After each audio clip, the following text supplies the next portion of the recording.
Hey, hey, hey, SpeakEasy Podcast listeners. It's your host, Altovise, your voice manager, coming to you with another episode of the hashtag SpeakEasy Podcast. I'm excited about this episode because I am a mom. All of y'all know this. Y'all do. For those of you that are new, yes, I am a mompreneur. And man, I can tell you that in the beginning, attempting to do business as a mother, um, it's not what I thought it was going to be. It's not what I thought it was going to be. But there are some key things that you can really utilize and implement to kind of help you manage it and navigate it at a much better way. Much better than probably what I did in the beginning. With that being said, I'm excited about my guest for today. Hello, Anne. How are you? I'm good. Hi, Altovise. Nice to meet you. Same here, same here. I'm excited because when we think about, saying yes to our dreams, and when we even think about just our regular goals that we have for everyday life, something can come up and kind of shift everything. And man, learning how to stay afloat in the middle of that, man, it can be pretty tough. So with that being said, and give us a little bit of insight to who you are, and then we'll go ahead and jump into today's topic. Okay. I have a background in family and child relationships, and I was determined to be the best mother. I went to college before I had my kids and had this wonderful degree. I'm also an educator for the local extension university. Um, and so that's kind of my background without telling my whole story, which I can jump into whenever you're ready. Yes, indeed. So let's be honest. Life happens, and we try to separate life and dreams and business and family and relationships, but they're all very much intertwined. And so, Anne, give them that story. Let them know, what it is that came up for you in your journey and how you were able to kind of maneuver through it. Okay. So I started out having my children with, high hopes. I knew that you give your children foundation and then you give them wings. And so I was ready to do all of that. And then I had my first child, and he had major issues. He was a failure to thrive baby, all kinds of things that caused me to start to question myself. What was wrong with me and my mothering? Fast forward, I have 4 children now, and they're just, some of them are in school. They're just not measuring up to society. And it just caused me to withdraw more and more, and kind of became, didn't go out of my house much. I was also raised in evangelical religion, the Mormon church. And so I was very committed to that religion. And I would take my children to church. They literally could not whisper. They I couldn't even get them to church, and that kind of sounds like normal children kind of thing. So then fast forward to my oldest is 20 and my youngest is 7. And the third child was having lots of problems. He was 14 and he hadn't been able to speak clearly since the beginning. He'd been in speech therapy. So we took him to a neurologist to figure out what was going on. We'd had a nephew just diagnosed with this disease, so we tell the doctors. And it's called myotonic dystrophy. We don't know anything about it. The doctors test Michael, this third child, and the 2 neurologists together kind of start debating between each other. One says, oh, he has myotonic dystrophy. And the other one says, no, you can't say that. You've got to do blood work. And so they're debating back and forth and trying to, and it is so let me tell you a little bit about myotonic dystrophy, which I knew none of this at the time. And even today, most doctors don't know about it. So that's part of what my cause is. In fact, a way to remember it is My Cause, My Family, Myotonic. And if you go to my website, mycausemyfamily.com, you can get some free downloads that we'll talk about in a bit. But myotonic dystrophy is one of the many muscular dystrophies, except that it also affects more systems than any other disease, including the brain. And so we get our son Michael diagnosed. After they send us home, we get blood work and they conclusively diagnose it.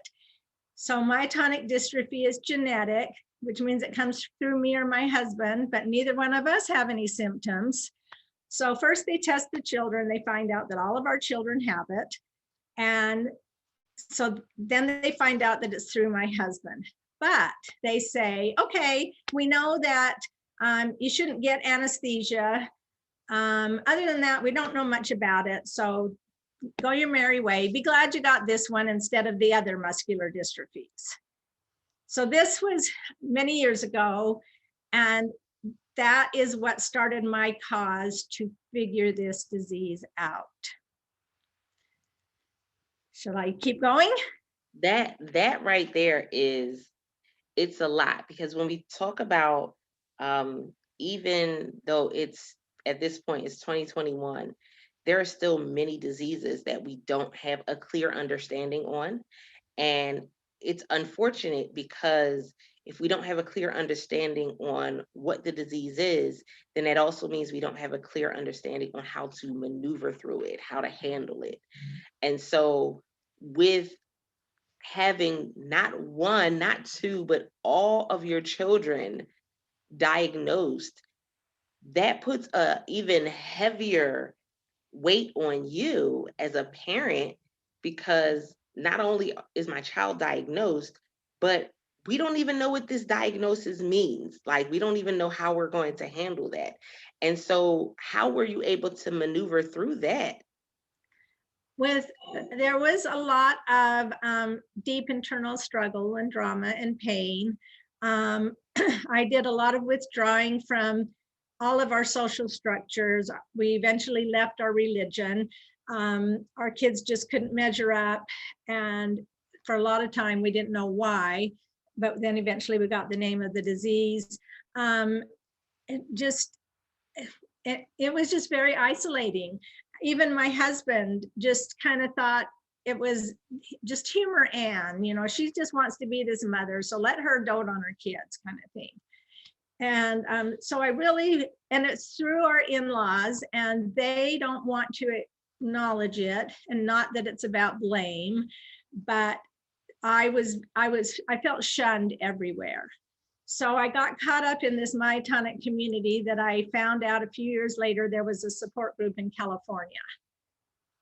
So we went there. But a couple of things I want to say about this disease is that it's life-threatening, it's multi-systemic, it's genetic, and it's also a rare disease. And so it was important to learn about it, because there's people that die from this, sudden death, because of the way it affects the heart. There's also people that die from anesthesia. There's also people that die from narcotics.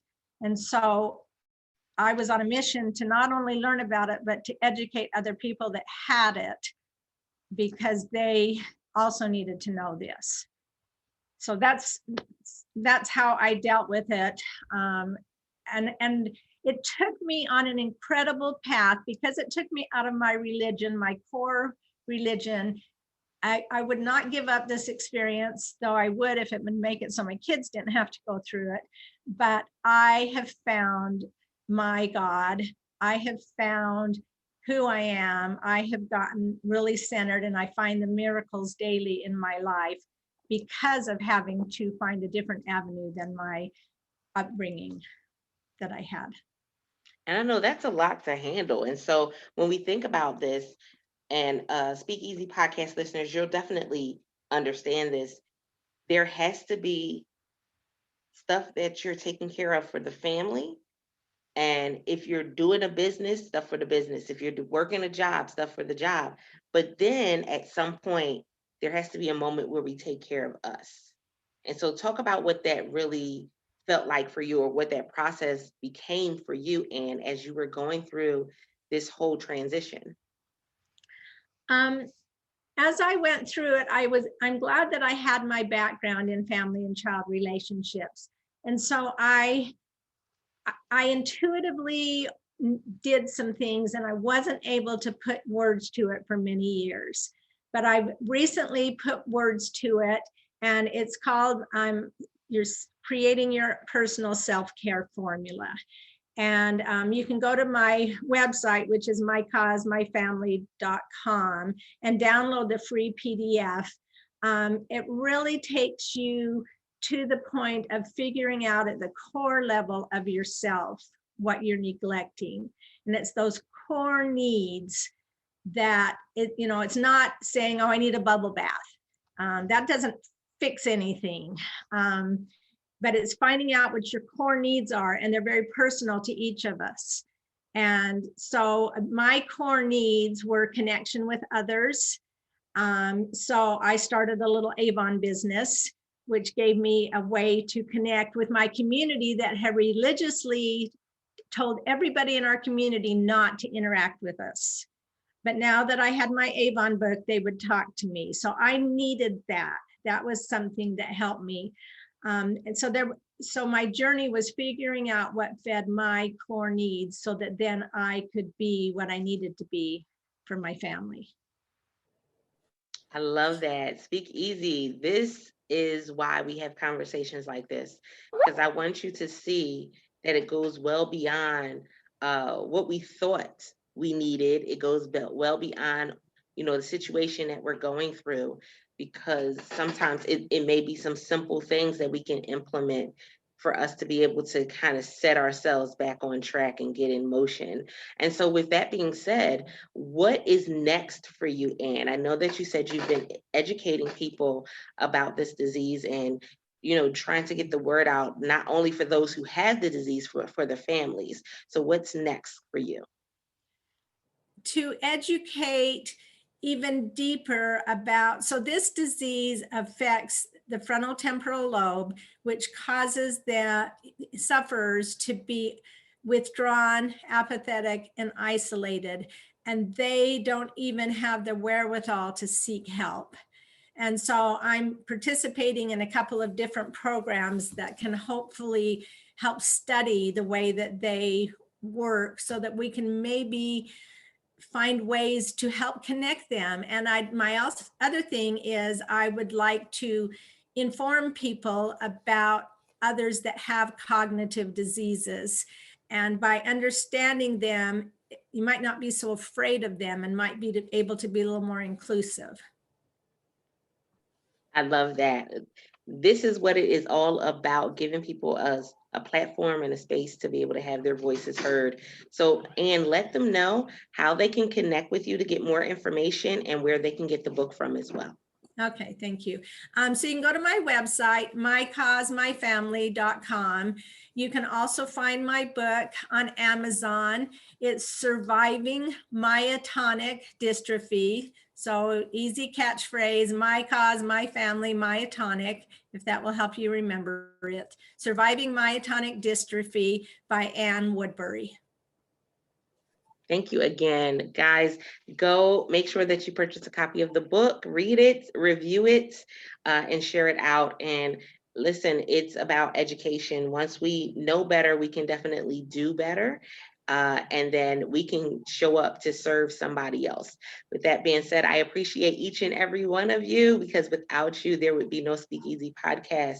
Let us know how this episode resonated with you by leaving us a review on your favorite podcasting platform. And until next time, don't forget to press it out. See ya.